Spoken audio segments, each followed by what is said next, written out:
The Football Trash Talk for Real Fans podcast is an unscripted and free-flowing conversation that may touch on mature subjects. While the opinions are real, the research probably isn't, and we can't help that Atticus will probably talk about the Knicks. And here we go. He trucked dudes. It wasn't just in a preseason game. He did it pretty consistently. He left dudes saying, "What happened?" Fletcher Cox is going to be around. How do you feel about that? Anyway.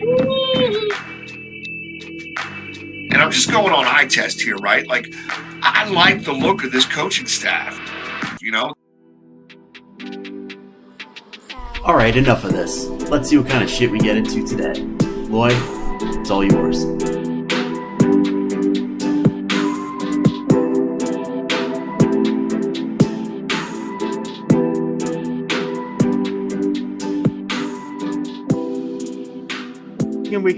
We could do a little sports talk, sports podcast, fantasy talk maybe was kind of my thought. Oh, it's probably a good thought.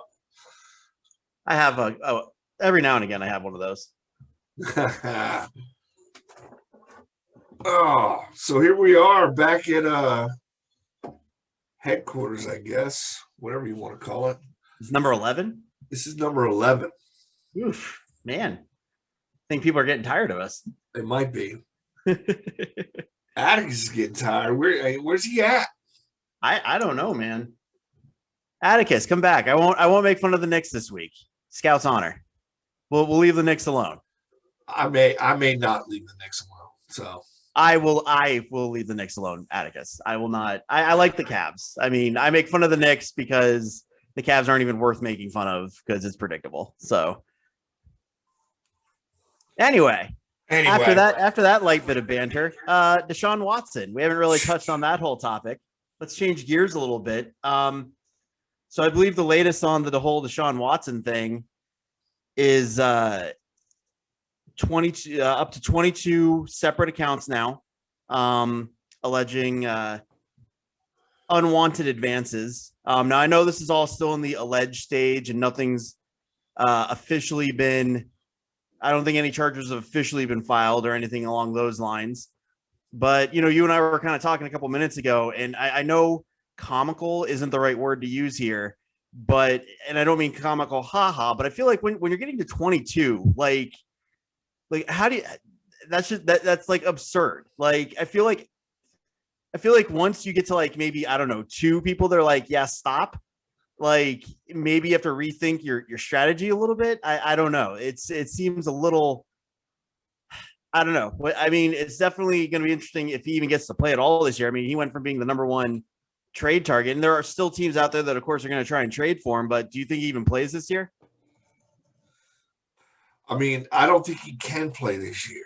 Right? Like, I don't think the NFL can allow that to happen with 22 cases out there of, you know, possible sexual assault. You know, and I love the fact that his lawyer said some of this was consensual. You know, okay, well, not at 22. Well, so, and that's kind of the definition of like, yeah, like you can consensually do anything up to a point, but it doesn't matter if some of it, the second you cross into whatever isn't consensual, it doesn't matter if like the first 20 minutes were fine. It's that 21st minute is now the problem, and that's all it takes. Yeah, I don't know. Like I was in a fraternity back in college. I was an athlete. Like, you know, I went to a big party school. I don't think, like, obviously not to this extent, but I don't even think I would like have the courage to hit on 22 women in a single weekend and get shot down that much, let alone. That's just the absurd part to me. That's like, now granted, I don't have any idea of like the timeline. I don't know if this is over like his whole time in Houston, if this is like in the last like 6 months. That's the part I don't know. But 22 is a lot. Like that's going to be across multiple different like massage envies or something, because they don't have 22 masseuses at like in one location. That's like across different places. And I feel like when you're Deshaun Watson, you know, you're a rich, young, good-looking athlete. You're a quarterback for a franchise. You don't need to like proposition women. That's the weird thing to me. Like he doesn't need to go Or I mean, it's not, if you do want to go pay for it, there are places you can obviously go and pay for it. You know what I'm saying? Like I don't understand why we're harassing women that aren't. I mean, and it's interesting because of this. You see, like, and obviously Deshaun Watson's not the only person to do this, because you can find stories of masseuses telling horror stories of people doing different things, which again I don't understand, because if you're just looking to pay for a good time, there are places you can go. I don't know why you have to harass some lady just trying to make a living. I mean, it all seems super bizarre to me, right? Like I mean, you hit it in a nutshell. Like, I mean, how long has this been going on? Number one, and I don't know if we have any. I'm trying to scrim through some of the article real quick, right? Like, it doesn't seem like there's any real timeline as to explain like how long this was going on. All we know is like March 16th, some lawsuits got filed, right? But how long has this been going on? And like, this dude went from the cream of the crop trade rumor, get me out of Houston, to like now Beats by Dre and Nike have to stop sponsoring it, right? And we talked about it. Will he even play this year? I don't think the NFL can let him play, right? Like, they just, at least until this is cleared up. I mean, at the very least, some of this is going to get settled out of court probably before it ever sees the light of day.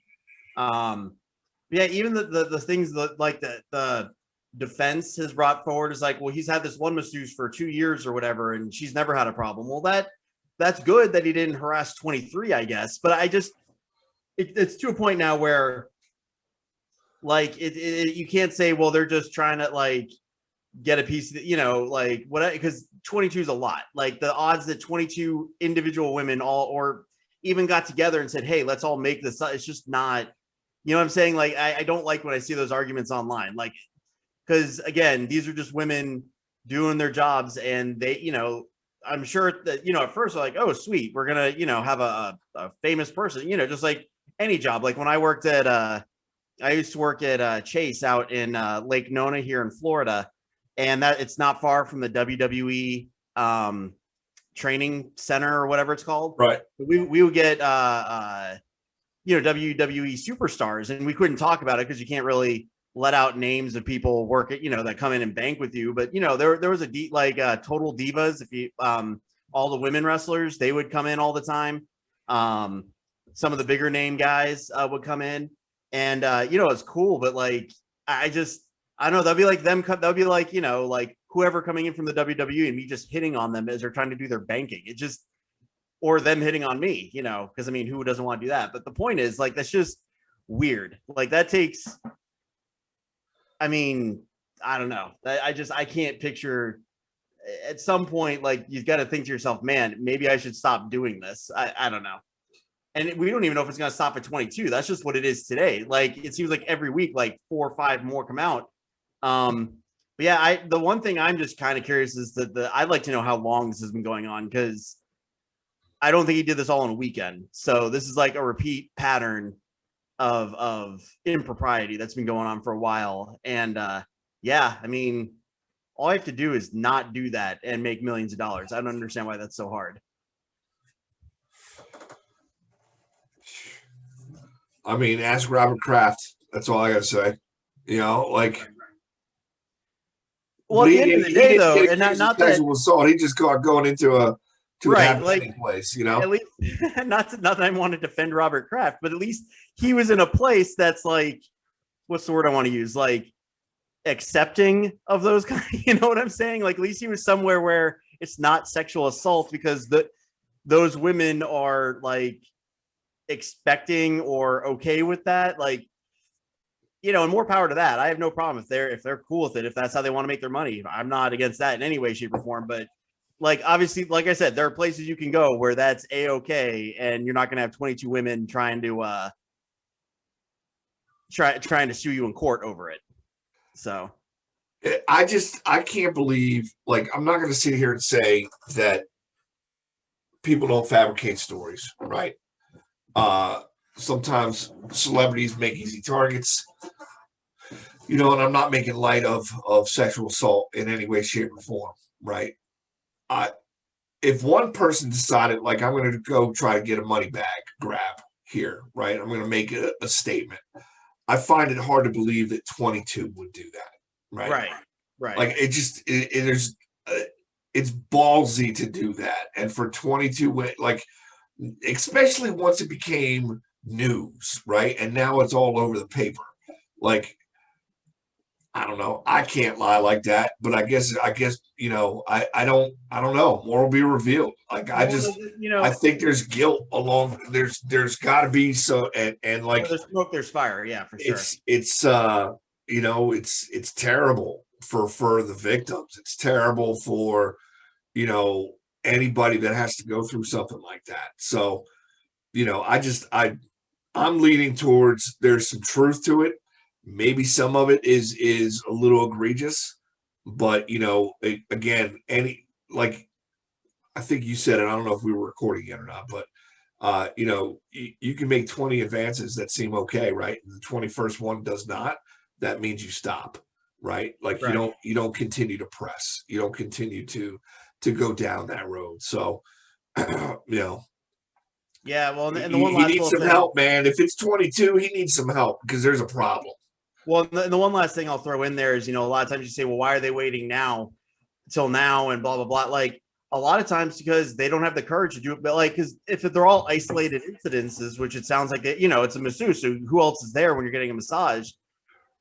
All it takes is one to have the guts to come forward, and then all the others suddenly, like, it's like, okay, well, you know, feel more safe coming forward. So that's why, like, a lot of the stuff I see online about, oh, well, why are they all doing it now? Why, you know, because individually, you're going up against you know, at the time, a beloved athlete in the city, you know, and who's got way more resources than you do working at Massage Envy or wherever you're working. So yeah, but then once suddenly, you know, another one, you know, one comes forward, you know, the one pebble breaks the dam or whatever, you know, that's how it works. But yeah, I mean, definitely feel bad for everyone. I hope, you know, we do get to the bottom of it, and a measure of justice is done. And, you know, I mean, you see some of this all the time with athletes, and not to kind of like compare them or say they're the same situations, but kind of reminds me of when, who was it? Who was the receiver on the Giants that shot himself in the leg? Plaxico Burress. And his whole thing, and I guess he was like carrying a gun somewhere he shouldn't have been anyway. And his whole thing is like, well, you don't know what it's like being an athlete and going out and putt. Well, you have enough money, build a club in your basement. Like, all you have to do is not get in trouble. Like, your career is short enough as it is. Like, most NFL careers are what, like 7 years long? Like, tops. And I get it. You're in your 20s and you got money, you want to party, but just don't do it for, you know, 7-8 years and then take your millions and then go party. You know, like, build a club in your basement so you can regulate who's coming in. The point is, like, just don't be a knucklehead and take your millions. Well, a lot of people would kill to have your position. Just don't screw it up. Anyway, that's. I'm glad you threw Plexico in there as an example, man. Any chance to take a shot at the Giants, I'm all good with. I mean, I'll throw it to you know, there have been some Browns players since Kellen Winslow was a knucklehead, and then what was his big thing? He said, like, I'm a soldier, we go to war, you don't understand, and people are like, no, you play football, calm down. I mean, there's always been a guy somewhere who was, I can't think of the other. It's funny, I can remember Plaxico Burress like that, but there was the one Browns receiver that got drunk and nailed a guy, but he like ran a guy over at like 3 a.m. or something like that. But he actually like stood up and paid and didn't try and like excuse it. He just said, yeah, like, I messed up, and paid like a ton of money to the guy's family. So not exactly the same situation. But yeah, Plexico Burress, keep your guns at home.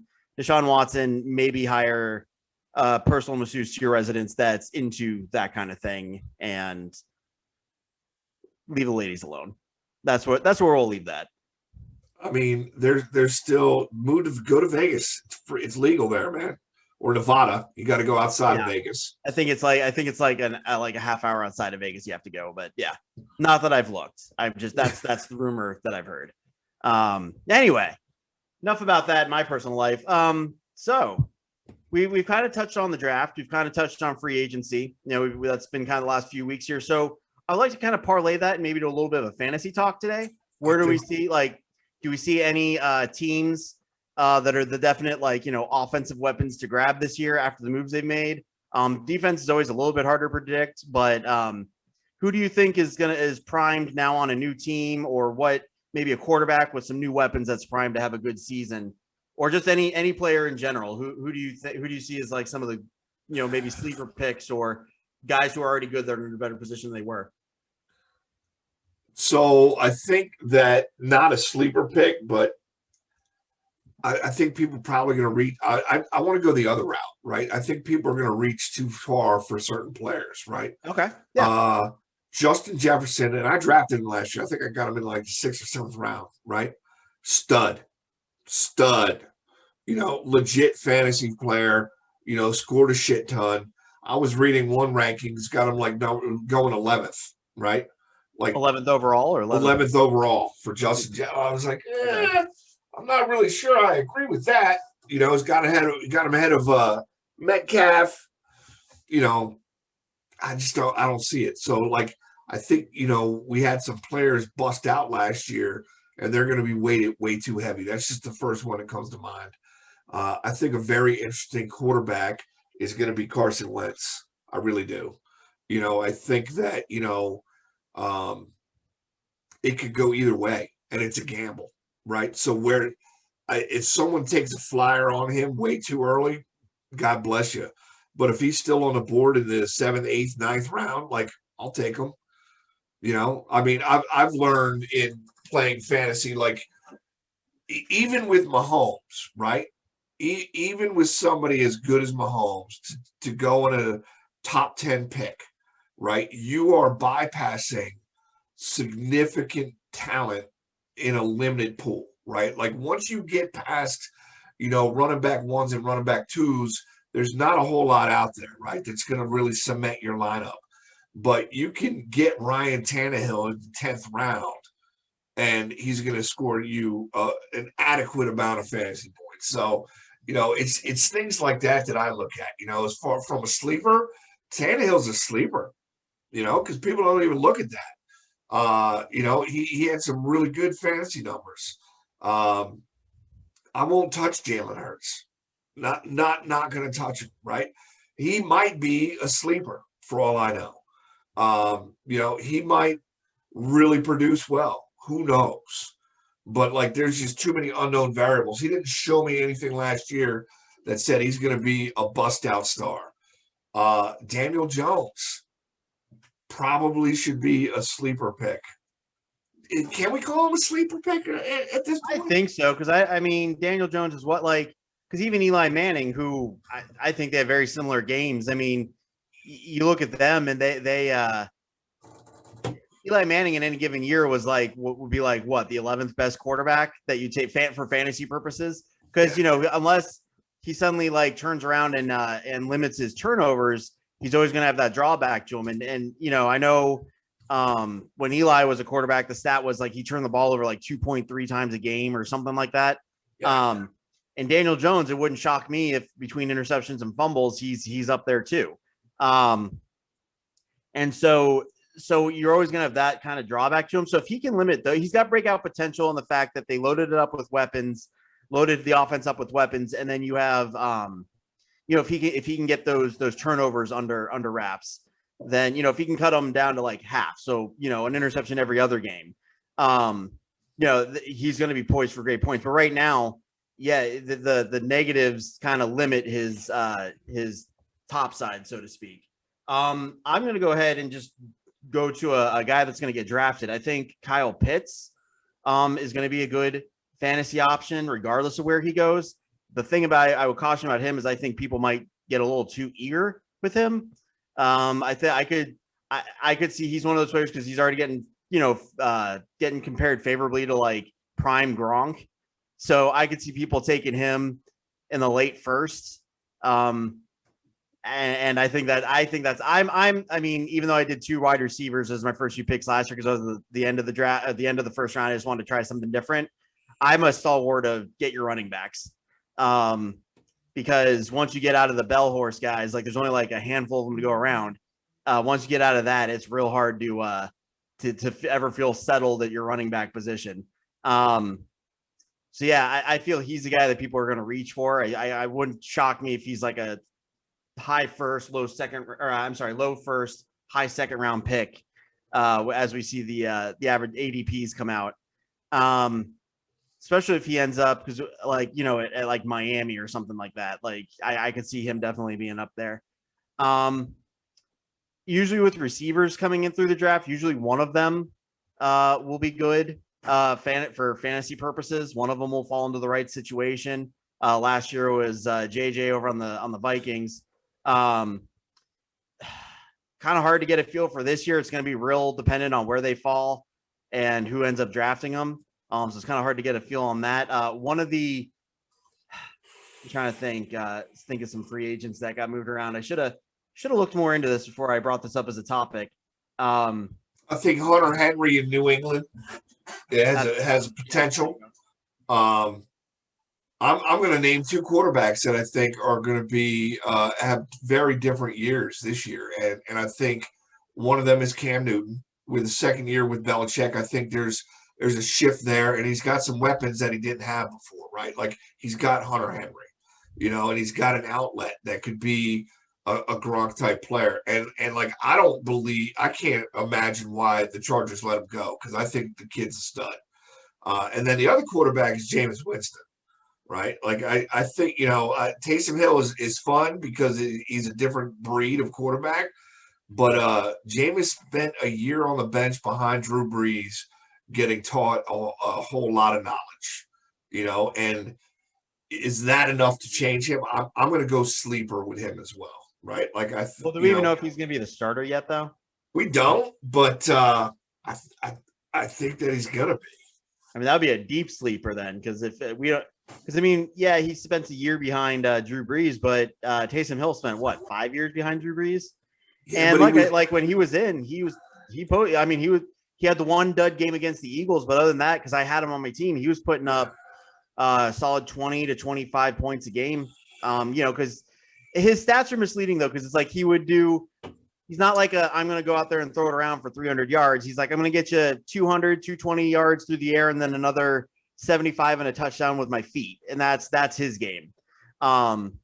So he's definitely an exciting option. I enjoyed him up until Breeze came back, and then obviously his value dropped. But for those 5 games last year, outside of the Eagles game, he was doing really well for me. Just because I'm going to go ahead and throw out Baker Mayfield. I think he's going to have a full year. He's got a full year now under the Stefanski system. We see his accuracy is up. He's got weapons. He's got OBJ coming back. He's got a good running game supporting him. They have a lot of good pass catching tight ends there. He's got a lot of weapons, a lot of offensive firepower, and he has it. You know, I think he's Daniel Jones minus the turnovers. So if you think Daniel Jones could have breakout potential, then you have to think Baker Mayfield can, and finally solidify. I'm not saying he's going to be all world, but I could see him solidifying yourself as a late round pick that's, you know, constantly in the top 10 every week for quarterbacks. I'm not going to disagree with that, you know, and the best thing about Baker is they have a running game, right? The running game opens up your passing game, you know, so the more that they can run the ball, the better for him, you know. I think that takes us to running backs, right? Like I think that, you know, there's a couple running backs out there that could have some breakout years. That kid Wilson from San Fran, you know, now that, you know, they've kind of shifted all around there in their backfield. Penny from Seattle is another one. I like that kid. I want to say his name is Zach Moss from Buffalo. Is that right? I think it is. Yeah. Right. So there's 3 right there that I think that could be potential breakout seasons.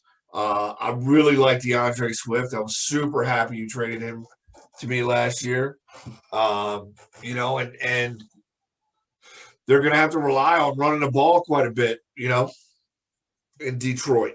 So, you know, I'm going to throw a name out there. I think Zeke over there in Dallas is primed for a bounce back year.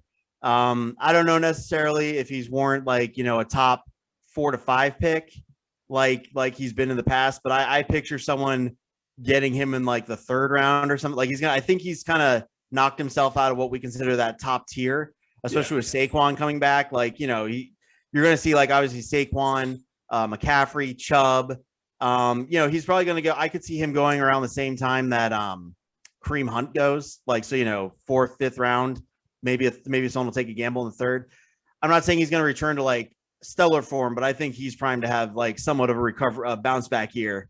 Because he can't keep going down every year. He's not that old. He's not, he hasn't been seriously injured that I can remember. It's mostly been like off the field kind of clowny stuff that he's done. Yeah. But he hasn't done anything that I've seen that's like should diminish his game the way we've kind of seen the past couple of years. I mean, you mentioned I as much as I hate to admit it, I like the way Zeke runs the ball, right? Like he's a downhill runner. Every time he gets hit, even when he's going down, he winds up getting like 3, 4, 5 more yards every fucking time. I'm like, just, someone knock him backwards, please. And he just doesn't get knocked backwards.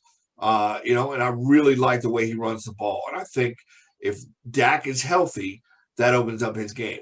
We didn't mention CeeDee Lamb. CeeDee Lamb had a pretty quality rookie season playing behind, Cooper and Gallup, really. I mean, they had and they obviously got an upgraded quarterback, and at least we not forget this year they should have more of an off season. So they're going to get to build some of these like first, like some of these 2nd year guys didn't really have an off season to like takes CeeDee Lamb as a perfect example. Didn't really get an off season with Dak. And then Dak went down in like game 5, I think. So, so he was with Andy. So he went from starting to build chemistry with Dak to that being gone, now having to rebuild it with Dalton, and now Dalton's gone. So it's back to Dak. So, I mean, guys like that are prime targets to have a much better year than they had. The other guy, are there any like running backs or receivers that you see maybe are like in the outside the top tier that maybe you see jumping into like someone we consider a top tier guy? For example, I'll throw this name out there. I think Miles Sanders is someone who's, I'd say he's in the second, like the past couple of years, he's been solidly like a 2nd or 3rd tier running back. Yeah. I think this year we see him take a step forward, just because I think the Eagles, he's a good running back, and the Eagles are in a position where I feel they're going to have to run the ball more to kind of protect Hurts a little bit. Plus the line's going to be there. Like you've kind of touched on, you think the line's going to be back. So I see Sanders being a good, 3rd round, 2nd, 3rd round gamble. That he's able to take a step forward. Do you see other players like that who their situation around them is improving, or circumstances on the team have changed to where they're going to be more of a focus? So I think, he changed teams, but Damian Williams, who was the Kansas City Chief, is no longer a Kansas City Chief. I think that he has a little bit of a breakout season, so to speak. Going back to the Chiefs, I think McCole Hardman, I think that he has an opportunity to have a breakout season, right? Like we all know that Hill and Kelsey are there, right? But he's not that bad either, and I think that he offers them a little bit different of an option, right? Well, and as someone who had Hill last year, I can tell you there was a number of times when you saw it go to someone not Kelsey or Hill. You're like, why? So I can tell you that Mahomes likes to pass the ball around. Are there any players that have changed teams or whatever the case might be that are kind of names that you would stay away from? The one I can think of is Watkins going to the Ravens. I stayed away from Watkins in general, right? Like, I mean, right. Unless he was there like super late, like I'm not gonna take him. Like I don't think he's ever lived up to the hype. Reminds me of that other dude that was up in Buffalo, out of Florida State. What was his name? God, I forget. He was chunky. Oh, Derek Bowe? No. There was a guy that was on Buffalo for a long time, and then he went to Cleveland, and he was supposed to be really good, and then he only caught like 13 balls. There was some stat where we paid him like 1.3 million per catch for everything he did, but I'm pretty sure that was Derek Bowe. But yeah, Watkins, he's that name that always seems to be out there. And I think he got a lot of people who drafted him because he was like the 3rd receiver on the Chiefs. So he figured maybe for like a a substitute. But yeah, him going to Baltimore does nothing for him. I don't think he's the receiver Baltimore needs. He's a good complementary receiver if they get the receiver they need, but I don't think he's like the receiver they need. So I don't see him or his draft stock rising significantly. You know, Kelvin Benjamin, that was the name. Calvin Benjamin. There you go. Just never did shit. I mean, what do you think about two players that should probably 1 and 2 in the draft, but they're both coming back from a serious injury and another injury-filled season, right? So you have Saquon Barkley and you have Christian McCaffrey. They legitimately should be 1 and 2 in the draft. Do you see that changing at all? So here's the thing. So Saquon Barkley's had a couple injuries, right? So I see him maybe sliding maybe to the – he'll still get taken because he's still a bell horse, a good bell horse back, right? But I see him – I don't know if he's going to get like maybe taken 2 like he has in the past. McCaffrey, I think, is a different situation because, A, he's only had the 1 injury. And I can't remember the running back that filled in for him, but the running back that filled in for him ended up having a great year. So I think it's just as much not taking anything away from McCaffrey, but I think they have a system in there that whoever's in that spot that can operate at an NFL level is going to have good numbers. So I think McCaffrey is still solid where he is. And actually, kind of glad we got on the Panthers here. That reminds me, Samuel Darnold. Sam Elias Darnold got traded for kind of a slew of background picks. Nothing jumped off the page at me. I think it was like a 3rd this year and like maybe a 2nd next year and something. It wasn't. I feel like they gave up a little more than the Colts did for Wentz. I think it was a 2 and a 4, and then a 2. Yeah, I mean, so it was very similar to, like, it wasn't that much different of a package than what I saw given up for Wentz. What do you think of that? Do you think that improves the situation in Carolina? I mean, obviously that locks the Jets into taking we're pretty much assured that 4 quarterbacks are going to go off the board in the first 4 picks this year. Here's my question, right? Like, Teddy Bridgewater doesn't play bad. You know, like, right. So, I mean, did he play bad last year? I don't even know. I don't have the stats in front of me. I don't follow Carolina. You know, they weren't in the top of the game, so like I'm not really paying attention to them. But as far as Sam Darnold's concerned, is he gonna have to compete? You know, I think the answer is yes. I don't think it's a given. He's just going to be given the team. You know, so does he beat out Teddy Bridgewater? I think he has the talent. I mean, coming out of college, I think that he had the most upside. And I'm not really sold that he doesn't have upside left, right? I think he was in a really, really bad situation in New York. They have a terrible coach. 2 terrible coaches. Two terrible coaches. And not a team around him whatsoever. I mean, you have Frank Gore, who's 93 years old, as your starting running back. Like, what are you putting around him, right, to play? Mm-hmm. Not a whole lot, you know. So, I mean, more will be revealed. Do you take a flyer? You know, I mean, if he's there 16, 14th round, like, do you put him on your bench? Why not? Right. He would definitely be the 2nd quarterback I draft as a.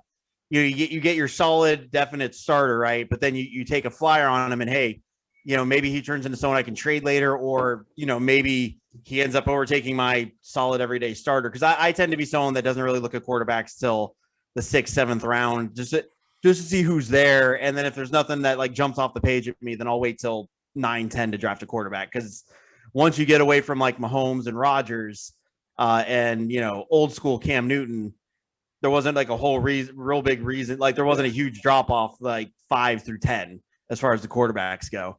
That'll be interesting to see how that shakes out. It's kind of weird just because so this is Matt Rule's 2nd year as the coach there, and they just got Bridgewater last year. Like you said, again, it's not like I heard all the time about him, but I don't feel like he did anything that made me think, oh, this guy. But that's always kind of been the story on Terry Bridgewater, on Bridgewater, though, isn't it? He's not bad, but you're not like, it's like, okay, we got Teddy Bridgewater. he's good for now. Like So if you let's just.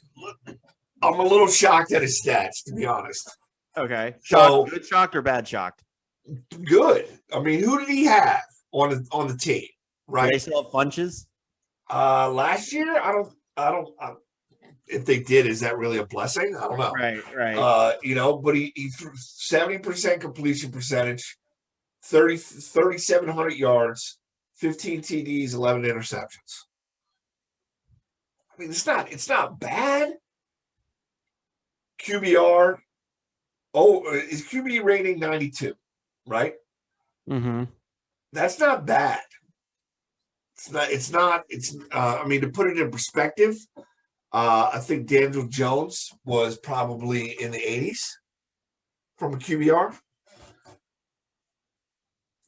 So he didn't play bad. He didn't play poorly. They didn't have an explosive offense in Carolina, so I'm not really gonna. I mean, their whole. I don't even know necessarily what their offensive identity was, to be honest. So it's one of his better quarterback seasons ever, really. I mean, he had that season in Minnesota, then he got hurt the following year, which was just terrible.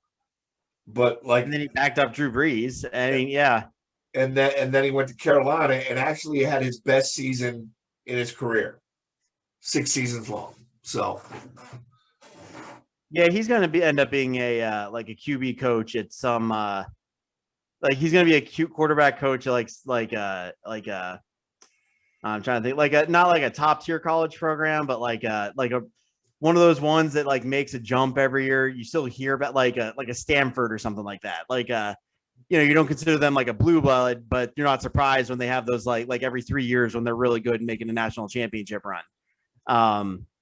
He's got that kind of I feel like he's Byron Leftwich 2.0 in a lot of ways. He just seems to have that kind of, because again, you were never like angry that Brian Leftwich or Teddy Bridgewater is your quarterback, but you're not like, okay, we're ready for the Super Bowl either. I feel like, okay, who do you consider better, him or Fitzmagic? I'm going to go out on a limb here. I'm going to say Fitzmagic gets replaced at some point in the season. I think Heineken, makes it to the dance somehow, some way.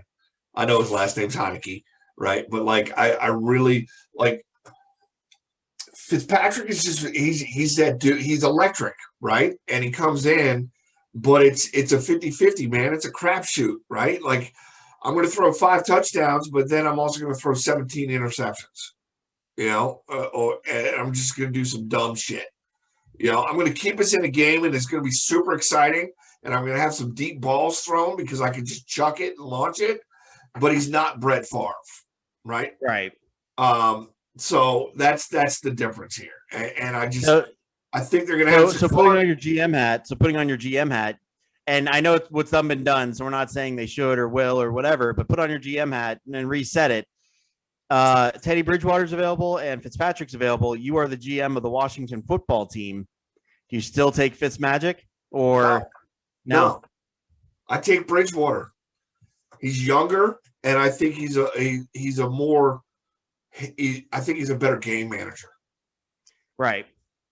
That can throw the ball fairly well. I feel like to have a gunslinger, quote unquote quarterback like Fitzmagic, you have to have like known quantities at receiver. Like Fitzmagic on the Browns, for example, makes more sense to me just because of their receiving core and the running game than maybe Fitzmagic on Washington. Because Washington, even with what they're doing, doesn't strike me as a quick strike, like just ball all over they still seem like they're gonna, they're in the East. They just kind of have that, and maybe it's because of their defense, but they just have that grind it out, wear you down.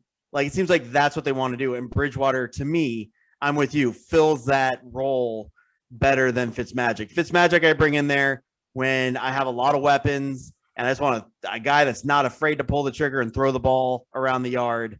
That's what he kind of. So not that I don't think he's necessarily a horrible fit, and I don't want to make it sound like I'm saying that, but yeah, given the option between those two, especially now that Bridgewater at least seems expendable, because I don't think he's looking to be he just was a backup. He went and re-signed to be a starter. I don't think he's looking to be a backup again. So that it'll be interesting to see what happens there. I feel like they created a quarterback controversy that maybe they didn't need to.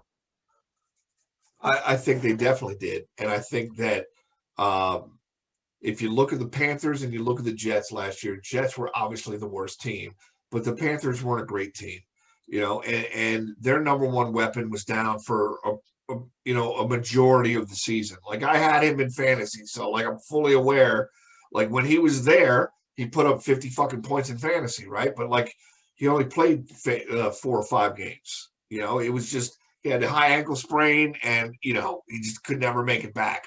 Mike Davis was adequate, right? But he wasn't McCaffrey. He wasn't catching the ball out of the backfield like McCaffrey does. He was still putting up solid numbers, at least from a fan.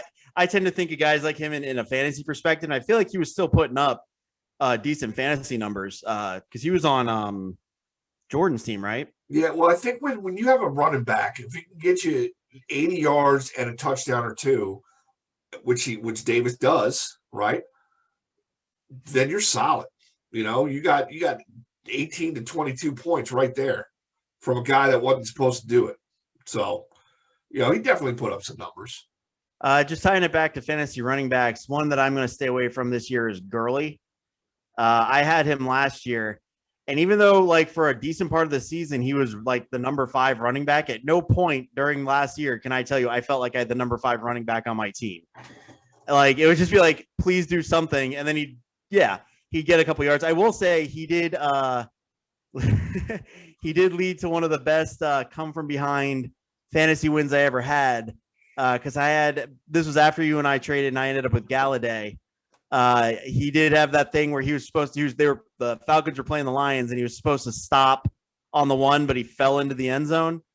And then Detroit. So I had Stafford and Galladay, and then I had Gurley. So I got the points from Gurley getting the touchdown, and then I turned around and got the points of Stafford throwing to Galladay. All right, I'm sorry, I got Gurley's touchdown, and then a minute and 5 later, I got Stafford to Galladay, which ended up winning that game for me. So good job.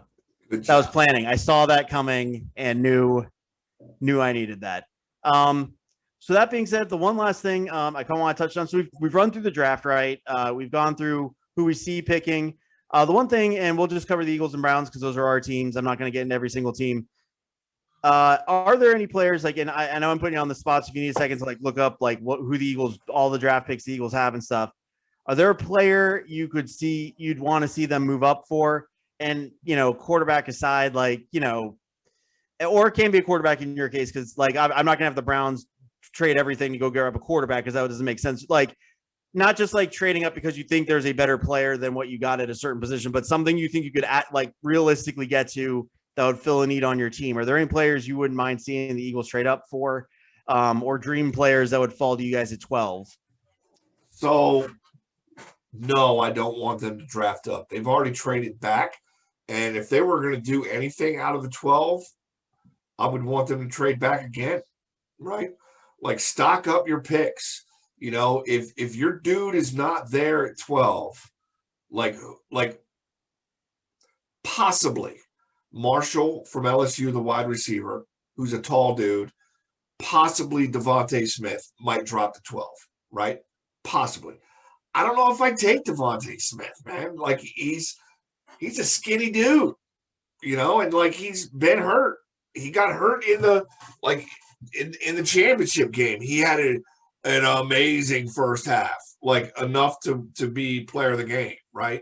But then he didn't play anymore. He hurt his ankle or something, right? Like he's liable to get hurt bad in the NFL. The only other player that I like at 12 is Micah Parsons.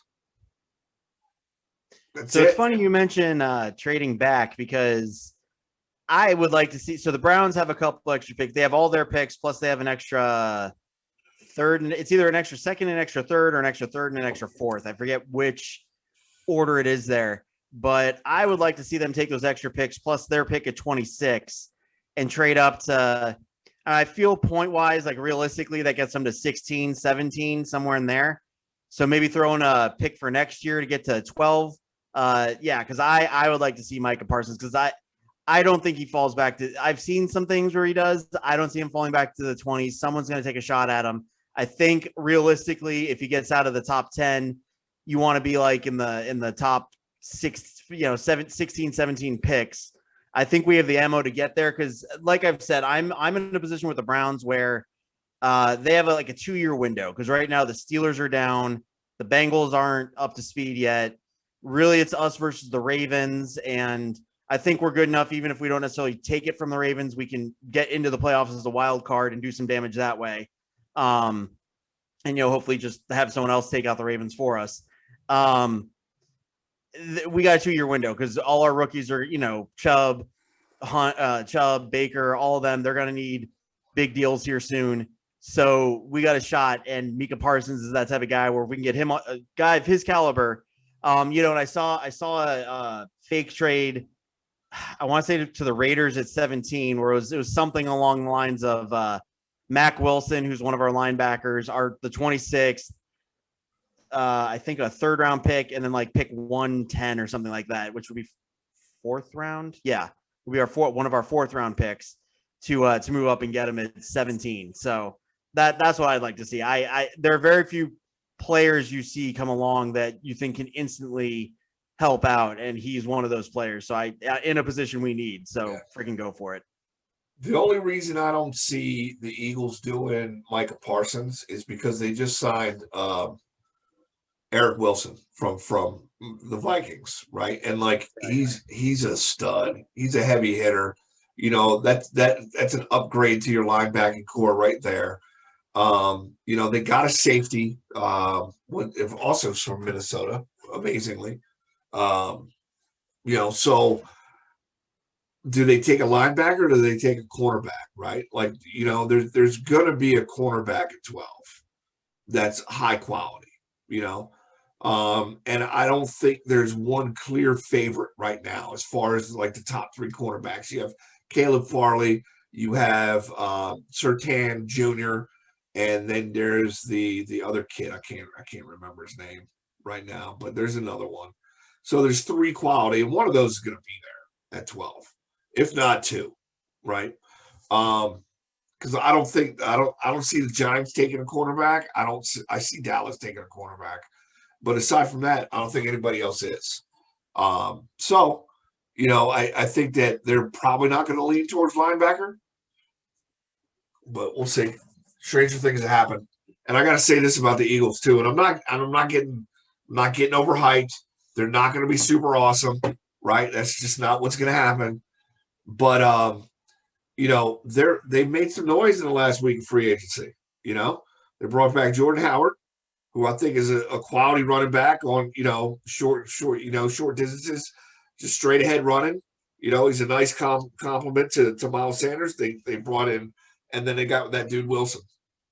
So they're making some moves quietly. Are there any guys still out there in free agency you wouldn't mind seeing the Eagles? I mean, the only one that's out there, and I just think his price tag's too high, but like I would love to see an edge come in.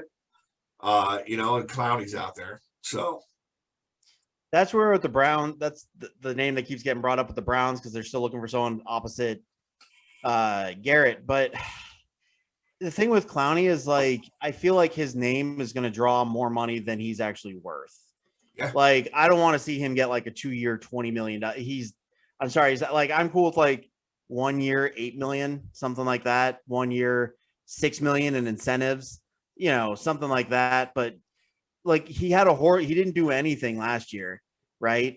And he really didn't do a whole I feel like there are very few players that have been able to make a career in the NFL based off of one play they made in college more than, because I mean, I'm not going to say he's been absolute garbage, but I don't think he's ever lived up to, because he was the number 1 overall pick whenever he was drafted, right? To the hype. He never lived up to that. He's in bust territory. Yeah. And I wouldn't say he's bust. I don't know if I think there's a difference between being an outright bust and maybe not just living up to being the number 1. Like I definitely think he would have been a first round. Like I think he would have been worthy of a first round pick the year he was drafted. I don't know where exactly, like maybe more like in the teens. He would have made more sense for the production for the career he's had. But yeah, I'm worried, kind of like JJ Watt, you're going to end up overpaying for the name more than the actual, results on the field. Yeah. But then again, you put him opposite Garrett, and maybe that's what he needs. That being said, in the third round, I've seen this kid out of Washington. I can't think of his name. That I would like to see them draft. He's just got really good one-on-one. He's not going to beat like double teams, but in the situation in Cleveland, we don't need a guy that can beat double teams because we have Garrett. So we want to talk about the Giants at all since Atticus isn't here, or they should trade up to 5 and just get whatever quarterbacks left over. if the Niners take because if the Niners take Jones, right? They take Mac Jones. That means they'd either get Lance or Fields. And why not? Just trade up to, because Cincinnati doesn't need a quarterback, and they can get a decent lineman at 11. They might not get the dude out of Oregon anymore, but they can get a decent guy at 11. Trade up, go get you a new quarterback. I've never been super high on Daniel Jones. I think he's serviceable. I think he needs a lot of things to go right on. I think he's the type of quarterback where, he just needs a lot of things to go right on there. And even then, he still has the turnover problems. He hasn't shown any ability to do that. So, you know what? Go bold. Go get yourself a Trey Lance, or go get yourself I don't even know what kind of picks they have or how easily they could get up there, but they're only at 11. So it's not like it's that big of a fallback. Get yourself a Trey Lance, get yourself a Justin Fields, whoever's left at 5. And, why not? This is the year to do it in the East. You got everyone's kind of in a weird little, like, Dallas is the only kind of like set offense. Well, no, Washington, but I don't think, I guess it depends on how close you are to catching Dallas and or Washington, really, at this point.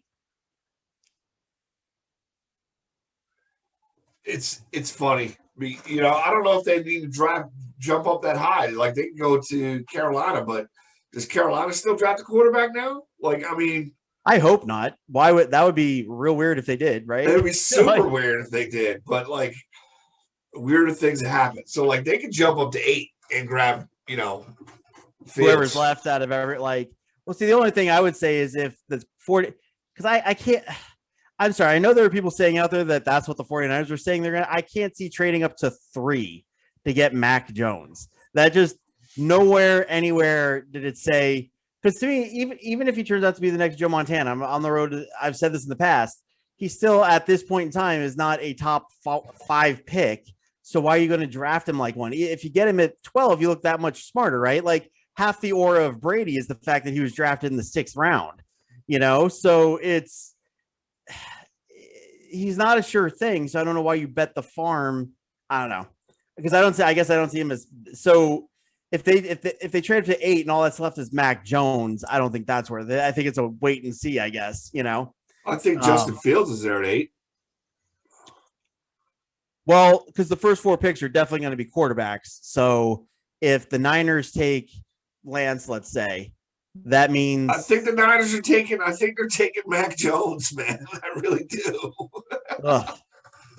Well, the good news is there's going to be some team out there that can get Kyle Shanahan as a coordinator there in the next few years when they've traded their future for a pick that's, again, even if on the chance he does become Joe Montana, it's still dumb to trade up, to give up everything they had to get him at 3, because he wasn't. It's like when I said it when the Giants traded up to get Jones at 6. He wasn't terrible. He won the 6th pick. Well, and the Bills. I remember when the Bills traded up to get Emmanuel. What was it? He's out of Florida State. Emmanuel. I can't think of his name, but he was a quarterback there for a little bit up until EJ. Yeah. They picked him at 16. I'm like, he's projected to be a 3rd round pick. Even if he turns out to be Joe Montana, that's a horrible pick for where you could perceive of at least wait till the 2nd round. You never hear people get nailed for their 2nd round picks. You know what I'm saying? Except the Eagles when they drafted Jalen Hurts in the 2nd round, right? Which was a stretch there too. But they didn't get okay. So they didn't get nailed because they drafted because they didn't think Jalen Hurts wasn't worth a 2nd rounder. They got nailed because they had Carson Wentz. Yeah, that's a situational thing, not necessarily who they're taking. they could have taken any. They could like Joe Montana could have been sitting there and would have been like, "What are you doing? Like, why are you doing that?" So, yeah, that wasn't a because that was because of what they were drafting, not who they drafted. The Eagles. I'm so glad I get to look at other teams and be like, WTF? Why can't you be more like the Browns? 2.5 weeks, man. Hey, the Eagles have an opportunity to follow the Browns MO, right? They load up the offense and they got a brand new coach that could turn out to be super awesome. Could be the right fit. Who knows? You feeling that? You think has he said the right things? I mean, I'm not gonna lie. I think he's been saying the right things. The thing for me is like I think the days of the overweight, man, I'm just fat shaming people now. The overweight, quarterback, former quarterback, maybe former offensive lineman, head coach, screaming on the sidelines. I think that's over, right? Like I think that we're moving towards this young, bright-minded type of head coach that doesn't, is still the head coach, but doesn't come across like a Mike McCarthy, like a dickhead, right? I don't know. Maybe Sean McVay comes across like a dickhead. I don't know. Who knows? I don't know. Sean McVay, whatever he comes across. I know there was a couple years ago where all it took to get a head coaching job in the NFL was you just had to have had a beer with Sean McVay at some point, and you would have at least gotten an interview. That being said, yeah, I kind of agree. Like, I don't think we see another Bill Belichick type quarterback type coach for a long time. Players don't want it. And if you're going to hire a bunch of millionaire players, you don't want to, you want to pacify them. You don't want to make them angry. I kind of said it just because I kind of said it in the group earlier this week. I think the Patriot way was having Tom Brady accept a below market contract for 20 years. And that's so they were able to maybe overpay some other guys who might not have gone there to put up with Bill Belichick in the winter. But they did because Brady was there taking less. So there's more money to go around. And, they wanted to play with Brady. I think that was the Patriot way. I think we're seeing now. It's the Buccaneer way now. Yeah. Well, like I said, they're overpaying for yes, they went out and signed a bunch of people this year, but they overpaid for some of them. They paid more for Nelson Aguilar than he's worth. They paid more for two tight end. Like Hunter Henry's a stud, but they paid him a lot for a tight end. So I feel like that's where they are. And that's what we're seeing is the so-called Patriot way wasn't Bill Belichick. It was Tom Brady willing to take less money. So to all you young quarterbacks out there, Baker Mayfield, please pay attention to that. That's all I'm going to say. Take less money. Take less money. I mean, you can live a very long, happy life in Cleveland off of $15 million a year. You don't need $40 million to live in Cleveland, Ohio. You don't. Option 2 is you marry a supermodel that makes more money than you do anyway. Well, I mean, if at any point, supermodel or not, someone wants to give me $15 million a year, I can find a way to live just about anywhere off of $15 million. Anywhere. I mean, shoot, if someone just wants to give me Giselle gets paid. Giselle makes more money than Tom. Oh, I get that. But, total off of everything? Oh, yeah. I mean, obviously more in his football, but, Tom also, he's got sponsorship from Tag and, everything. She makes more? Yeah. That much. I know she makes more, but, that much more? Because he's not anymore because I don't think she's modeling anymore, but, when she was modeling 10 years ago, yeah, she made significantly more than Tom did. I mean, that being said, if anyone, I don't even need it per year. If you just want to give me $15 million, I will find a way to live the rest of my life. I'll play as long as I can for $15 million. Right? But Baker, listen to me. You don't need $30 million to live in Cleveland. You don't need. I live in Orlando. You don't need $30 million to live here. Come on, $17 million. Make it happen. Anyway, I can pitch it more if you need. I can go on for why Baker only needs $15 million to be happy in Cleveland. I've been to Cleveland. That buys you a building. Happy with 10. You're being a little grandiose with 15.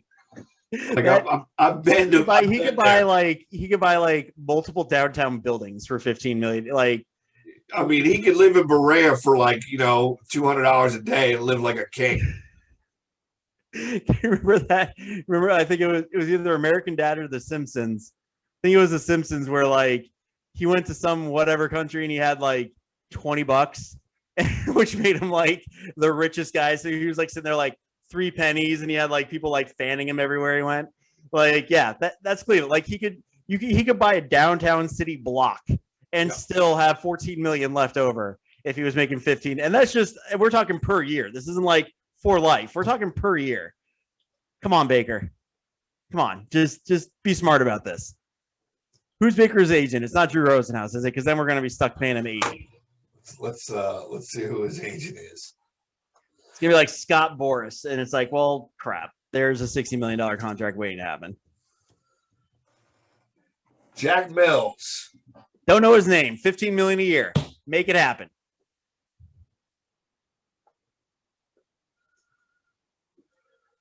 Because look, I like Baker. He's my quarterback, right? But let's be honest, Baker Mayfield, you're not going to make Mahomes money and win. You're not. You're going to get one big contract and that'll be it. Or you can win Super Bowls, get the endorsements that come with that, and make a steady 15 million a year for the next 20 years. Your choice. Because you need weapons around you, big boy. And we can't afford weapons if we're paying you 40. So, well, you're not going to have Hunt and Chubb. That's going to go away, right? Like, because some of the money is that Chubb is going to make, it has to come off of Kareem. The only reason you have both of them is because you were able to get Kareem Hunt at a discount, right? Because of whatever happened in Kansas City. No, but he resigned. He resigned at a lower. So we signed him 1 year, 1 million, and then he resigned before last year for like a 3-year deal for whatever. So he's already set. And running backs, I'm not like, if we pay Baker, like what's the top end running back make now? Like 5 million? It's not that much, like comparatively speaking. My point is, if Baker's only making 15, you can sign him and Chubb to like one of the higher running back salaries in the league and still be at less than what you would pay a normal quarterback. 2 year, 13 million for Hunt or for Chubb or for Hunt. What was guaranteed in that? Does it say? It doesn't. Chubb's contract was a 4-year, 48 million. 4-year, 28 million. 4-year, 48. 4-year, 4. Did they already re-signed him? Did I miss that? Because that can't be what he made coming out of the second round. When was this fucking article?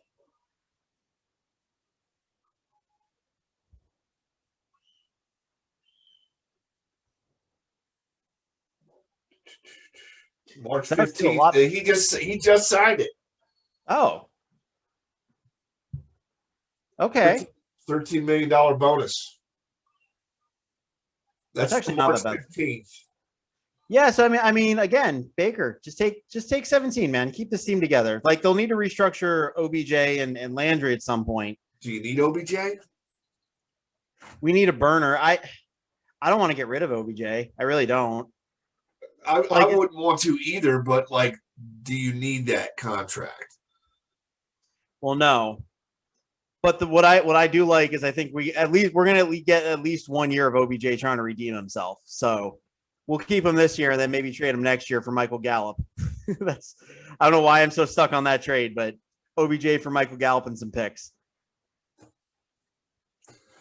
It sounds like a Dallas trade if there ever was one. Right? Hey, get him back in the East. That's where he wants to be. He can play the Giants a couple of years. You can see him. Be good times. Everyone wins. I'll take him in Philly. What does Philly have that I'd want? Nothing. Yeah. Jalen Reagor, he's fast. Much cheaper. I mean, yeah, we'd have to get some picks. I don't know. Because they were talking like Odell for a 3rd round pick. I'm like, yikes. So we gave up the 17 pick for him 2 years ago. Oh, well. Anyway. Not that we want to turn this into a Brown. I mean, I'll talk about the Browns all the rest of the week if we want. Well, no one else is here, so we can talk whatever we want. Yeah. I mean, how much do we need to talk about Tampa Bay is probably going to repeat as Super Bowl champions? So the one knock, so it's pretty impressive they brought everyone back, right? Yeah. But do we think, like, I don't think Tampa Bay is like okay, they'll be the preseason favorite to repeat, as they should be. But do I think that their talent is head and shoulders above everybody? No. Like, no, but they have the Brady factor, right? And like do, he just wins, and the way I look, like Gronk got his feet firm like third way through the season, right? Like it took him 3/4 of a season to get comfy in Tampa Bay, burn off the beer and all that, whatever else he was drinking. And it just took him a little while to gel. Now that they've had that and they won and they all came back, like, I mean, it's when you believe you're going to win, it's a big advantage, right? That's fair. I guess I just look at it as, like, I don't look at their talent level as like, I mean, it's not what we're talking about, like the 96 Cowboys who had 17 of their starters were first round picks. Like, it's not like that, like they're a good team. I'm not taking anything away from them. I'm just saying at no point in the last year did I think like, yeah, this team's like going to be just roll over everybody. And I don't think they're going to roll over everybody either. And I think the NFC is going to be a little bit more competitive than they were last year, right? For one, I believe the NFC East is going to be competitive. There's a lot of talent in the NFC East that people aren't recognizing just because they've had some subpar seasons in a row of people getting to the playoffs. But that was the AFC West not that long ago, right? Right. And now the AFC West is legit. Or no, not AFC, NFC West. Yeah. It was the NFC West. NFC West is going to be a dogfight, right? Like, you have Seattle. Quietly they were 12-4, and like then they're talking about trading Wilson. Like, what the fuck is wrong with you? San Fran was blown up with some major injuries. On a side note, Russell Wilson's become a little bit of a diva in the last 3 months, hasn't he? Little bit, right? Like, there's I don't know, maybe because he's has a history of rubbing players on his team the wrong way. So maybe he's always been a diva and we're just seeing more of it now. But the whole, I'm a quarterback and I want more say and player person, dude, I'm not a big stay in your lane. Like, I kind of get it, but at the same time, it's like you're still a part of the team. Like, you have a GM that does that. Like, just worry about working with what you got. I don't think their GM's getting paid the money he's getting just to leave you out to dry. You know what I'm saying? Like, it's because I've yet to see a player that is definitely drafted. You know what I'm saying? Like, you don't always see players like Michael Jordan's not the greatest GM either. Like, just because you're a player on the field doesn't mean you're better at being a GM than the GM is. I would certainly agree that being the GOAT does not make him the GOAT of GMs. I would certainly agree with that. I'm going to ignore that. I will say LeBron James put together a much better Toon Squad.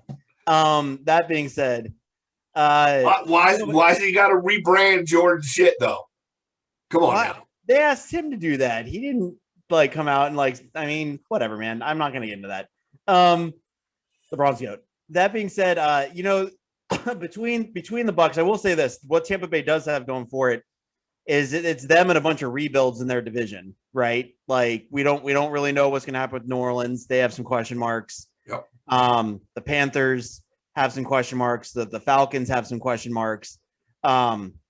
So one of those teams is going to surprise everybody, though. I'm going to go out on a limb and say that one of those teams is going to have a solid year. Right. And it's going to be a solid year, but it's going to be solidly second place. No team in that division is going to rise up and overtake Tampa Bay. So I think that what helps Tampa Bay the most with bringing everyone back is obviously that's supreme stability. And they're going to, I think they have the easiest, one of the easiest repeat paths, at least back into the playoffs. I mean, between them and Kansas City, the two teams that made the Super Bowl, I think it's a lot more likely Tampa Bay will make it back to the Super Bowl than Kansas City will. I think the AFC is going to be a lot more competitive this year. You just have a lot of good teams. Like you said, the West is going to be a dogfight. So whoever comes out of there, whether it be Seattle or resurgent 49ers, the Rams. You know, you're going to get two teams out of there, right? Top defense with a hell of a quarterback now. Right. You're going to get two teams out of the West.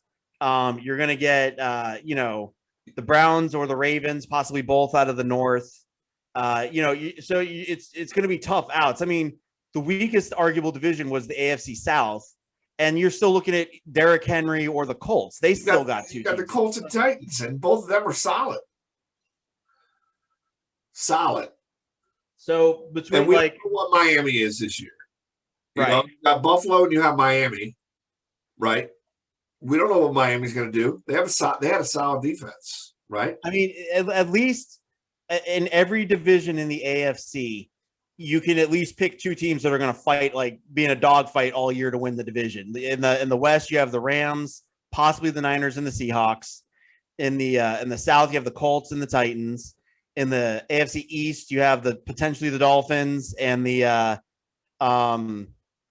Bills, and then obviously the Patriots are a wild card depending on how they all gel together. And then in the North, you got Cleveland and the Ravens. So every division has a solid 1-2 dogfight that's going to be there all year. So you're going to see a bunch of, like, I think in the AFC, you're going to see another team it's an extra game this year. So, a 10 or 11 win AFC team that doesn't make it again is what you're going to see. And that's why I think the Chiefs are going to have, in fact, the Chiefs, I'd argue, are in the easiest division because they have question marks in Denver. They have the Raiders, who are ambiguous. That's like a caution may contain football-like substance kind of team. And the Cardinals, they show flashes, but I don't trust them over a 17-game schedule to win what they need, everything they need to win. So, I think in the playoffs, you're going to have the Chiefs have a tougher road in the playoffs. Their big advantage again, though, is they'll probably be able to lock up home. I could see them locking up home field again, which will be a big help. Yeah. So I think that's a good spot. That's a really good spot. I think that's a good spot. I think we could touch on a little bit of everything. We'll try to get Atticus back in here. Feel like we've kind of picked on him a little bit. We'll make amends. I got a fun fact this week. We'll see how that. I tried to make amends, man. I told him I think the Giants are my sleeper for the East. Yeah, Atticus, come back and we'll talk about how the Giants are going to win the East. We miss you. We miss you, buddy. All right, man. I'll catch you next week. All right, man. Have a good one. You too.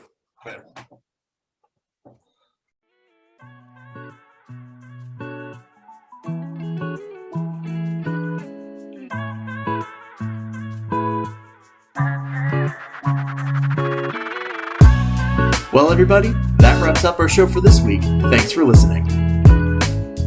Here's a random weekly fun fact for you. Over the last 20 seasons, the New York Knicks have had an abysmal .402 winning percentage. That, of course, was dead last in the NBA. Anyway, this has been the Football Trash Talk for Real Fans podcast. It's been a pleasure, and as always, F yo team. Stay safe out there.